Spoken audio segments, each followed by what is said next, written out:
Dr. Kennedy Graham. Mr. Speaker, this nation mourns the death of Sir Paul Reeves. Put simply, a totara has fallen in the forest. But the occasion of his passing, while deeply sad to us all, is not tragic. Rather, is it a cause for national celebration of a long life, uniquely well lived.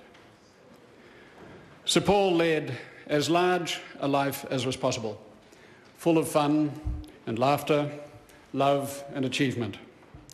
His personal fulfilment and thus his contribution was both spiritual and secular. Sir Paul saw himself characteristically as a child of the nation he loved. I was, he once said, a product of this country at a time when there was social mobility and educational opportunity available to everybody.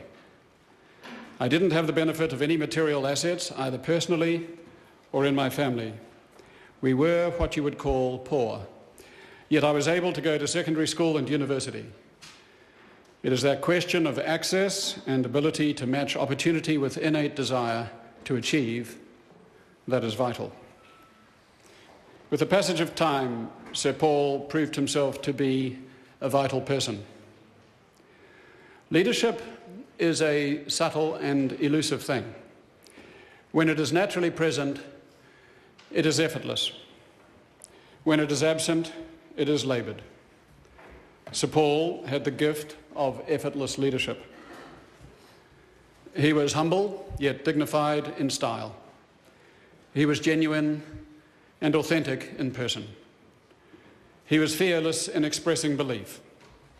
He was truly a man of integrity.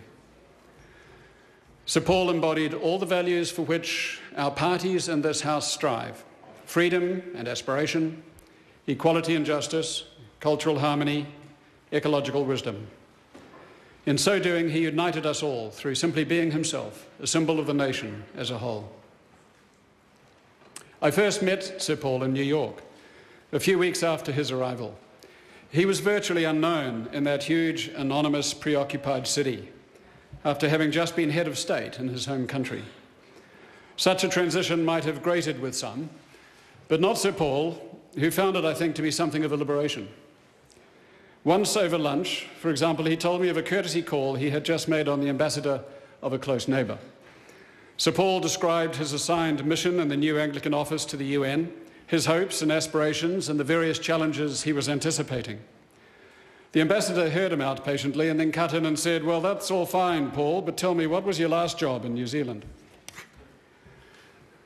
Sir Paul did my wife and me the honour of assisting with our marriage some 20 years ago.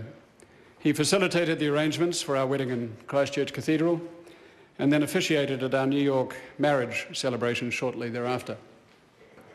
He gave a special homespun dignity that day to what was a cosmopolitan and multi-faith grouping of friends in New York. We walked from the chapel through the streets of downtown Manhattan to our apartment across the road from the Twin Towers. I recall that moment in springtime as clearly as if it were yesterday. New Zealand has been well served with leadership over the years. Our leaders tend to be of the rugged individualist type, they who climb mountaintops and sail the Southern Ocean, crawl into crushed buildings to hold a hand, or rescue mates under military fire. Sir Paul gave us a different vision of leadership. It was a refined, softer leadership that appealed to our better selves. It combined spiritual inquiry with secular wisdom. This type of leadership is rare in this land, and we are the poorer for having lost him. Yet Sir Paul would admonish us if we were to lionize him beyond what he would take to be his natural measure. To which I would reply, all the more reason to respect and remember you, Sir Paul.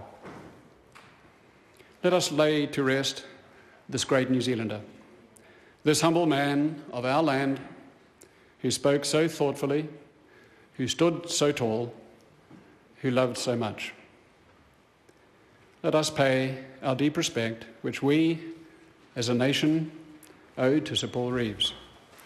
Let us then honour him in the manner he would wish, by resolving to live up to the standards he set.